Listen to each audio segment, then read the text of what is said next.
Hello, everyone. I'm coming to you live from the gym at Liberty Drive Elementary School, and I'm going to continue reading the one and only Ivan to you. First, a few fun facts about me. I believe this is my 17th year at Liberty Drive. I've been the PE teacher the entire time. I love it. I don't want to do anything else. I also have two girls. One plays softball and soccer, the other one just plays softball and gymnastics. As long as it's not dance, I am good with it. I'm about to be 40, so I'm starting to feel like an old man. I need a haircut. So, those are a few things about me. I'm going to give you a chance to get your book out, and we're going to be starting on page 197. So, 197. I'll give you a second to get ready. You can read along with me, or you could just listen to my voice and tell me what I mess up on. Okay, so 197, here we go. I lay out 16 pieces of poster board, 4 down, 4 across, a perfect square. What are you up to? Bob demands. I'm guessing it doesn't involve sleep. It has to do with the billboard. That sign's a monstrosity. That's a big word for me. I have to say that one again. That sign's a monstrosity. Anybody know what that means? All right, well, Google that. Particularly since I am not featured. I grab my bucket of red paint. You are not on the billboard because you are not in the show, I point out. Technically, I don't even live here, Bob says with a sniff. I'm homeless by choice. I know, I'm just saying. I study the billboard, then I make 2 fat lines like broom handles. Another fat line connects them. I stand back. What do you think? What is it? No, wait, let me guess. A ladder. Not a ladder, I say. A letter. At least I think that's what they're called. I have to make 3 more. Bob cuddles up next to not tag. Why? He asks, yawning. So that'd be like a why? He asks while he's yawning. Because I'll have a word, a very important word. I dip my fingers into the paint. What word? Bob asks. Home. Bob closes his eyes. That's not so important, he says quietly. All day long, I knuckle walk circles around my cage. I'm so nervous I can't nap. I can't even eat. Well, not very much anyway. I'm ready to show Julia what I've made. It has to be Julia. She's an artist. Surely she'll truly look at my painting. She won't notice the smudges and tears. She won't care if the pieces don't quite fit together. She'll see past all that. Surely Julia will see what I've imagined. I watched Ruby trudged sullenly through the 4 o'clock show, and I wonder what will happen if I fail. What if I can't make Julia understand? But of course, I know the answer. Nothing will happen. Ruby will remain the main attraction at the Exit 8 Big Top Mall and Video Arcade, conveniently located off I-95, with 2 shows at 2, 4, and 7, 365 days a year, year after year after year. That kind of sounds like a commercial, doesn't it? I'm going to read that part again. So it's like a commercial or an ad that you see on TV. Ruby will remain the main attraction at Exit 8 Big Top Mall and Video Arcade, conveniently located off I-95 with 2 shows at 2, 4, and 7, 365 days a year, year after year after year. It's time to show my work. The mall is silent, except for Thelma, the cow, who is practicing a new phrase. Uh-oh. Julia is finishing her homework. George is sweeping outside. Mac has gone home for the night. I grab Not Tag and carefully pull out the folded papers. So many paintings, page after page, piece after piece of my giant puzzle.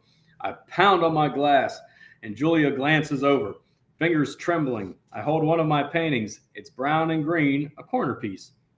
Julia smiles. Everyone still with me? Everybody good?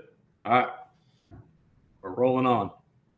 I display another picture, and then another, and then another, and another, each one a tiny part of the whole. Julia looks confused. But what is it? She asks. She shrugs. Shrugs, by the way, great exercise for your what? What muscle do your shrugs? Huh? Your traps. All right, sorry. It doesn't matter. It's pretty just as it is. Uh-oh, says Thelma. No, I think. No, it does matter. George calls out Julia. He's done for the night. Grab your backpack, he says, and hurry. It's late. Gotta go, Ivan, Julia says. Julia doesn't understand. I have to find the right pieces. I dig through the pile. They're here somewhere. I know they are. I find one, another one, and another one. I try to hold four of them up to the glass. Bob, I say, help me. Hurry. Bob grabs paintings with his teeth and drags them to me. One by one, I shove pictures through the window crack. They crumble and tear. There are too many pieces. My puzzle is too big. Careful, Ivan, Julia says. Those might be worth millions someday. You never know. She arranges the paintings into a neat stack. I suppose Mac is going to want to sell these in a gift shop. She still doesn't understand. I shove more out the hole and more, all of them, one after another. So Ivan's been painting, has he? George says as he puts on his coat. A lot. Julia with a laugh. A whole lot. You are not taking all these home with you, are you? George asks. I mean, no offense, Ivan, but they're just blobs. Julia thumbs through the towering stack of paintings. They might not be blobs to Ivan. Let's leave these by the office, George suggests. Man, reading's tough sometimes. I get it. Let me give me a second here. Get it back. All right, everybody good? All right, let's leave those by the office, George suggests. Mac will want to try selling them. Although, why would anyone pay $40 for a finger painting a 2-year-old could do? I don't know. I like Ivan's work. He puts his feelings into them. He puts his hair into them, George says. Julia waves goodbye. Night, Ivan. Night, Bob. I press my nose against the glass and watch her walk away. All my work, all my painting, wasted. I look at Ruby sleeping soundly, and suddenly I know she'll never leave the Big Top Mall. She'll be here forever, just like Stella. I can't let Ruby be another one and only.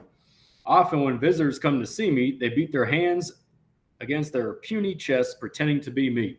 You ever do that? Just go, ah. I like it. It's kind of fun. I like to do it in a swimming pool, thinking I'm King Kong.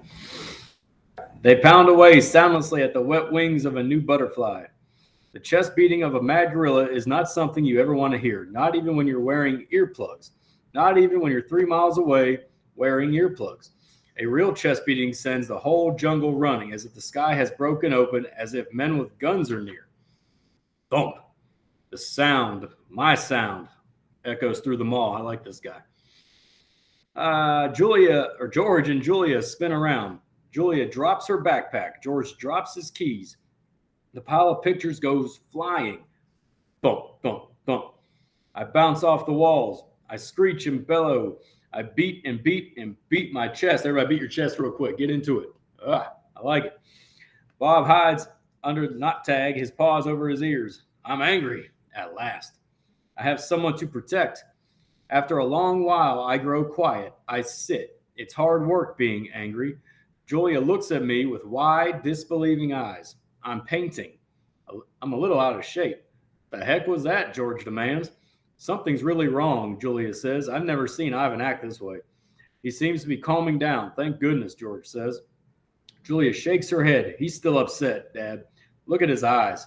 My pictures are scattered all over the floor like autumn leaves. What a mess, George says, sighing. What a mess. It sounds something like that, you think? Yeah. Wish I hadn't bothered sweeping tonight. You think Ivan's okay? Julia asks. Probably just a temper tantrum, George says. He reaches under a chair to retrieve a brown and red picture. I can't say I blame the guy stuck in that tiny cage all these years. Julia starts to answer, but then she freezes. She cocks her head. She stares at her feet, where my pictures lie in disarray. Dad, she whispers, come see this. I'm sure he's another Rembrandt, George says. Let's pick these up and get going, Jules. I'm exhausted. Dad, she says again, seriously. Look at this. George follows her gaze. I see blobs, many, many blobs, along with the occasional swirl. Please, can we go home now? That's an H, Dad. Julia kneels down, straightening one picture and then another. That's an H. And here, she grabs more pictures. Put this one here, and I don't know, maybe that one, you have an E. George rubs his eyes. I hold my breath. Julia is running now. She picks up one picture, sets down another. It's like a puzzle, Dad. This is something. It's a word, maybe words, a picture of something, a giant picture. Jules, George says, this is crazy.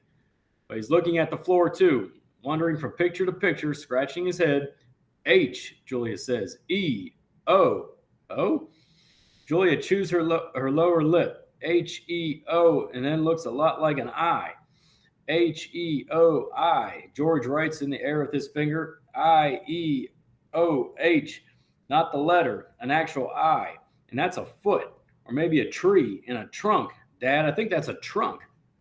Julia runs to my window. Ivan, she whispers. I'm sorry. Ivan, she whispers.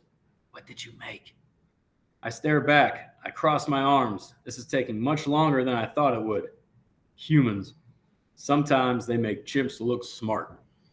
All right. That's all I got. I hope everybody's still awake. I enjoyed reading. Let me know how the book ends and go outside and play a little bit. Hopefully it's nice weather out today. All right. See you later.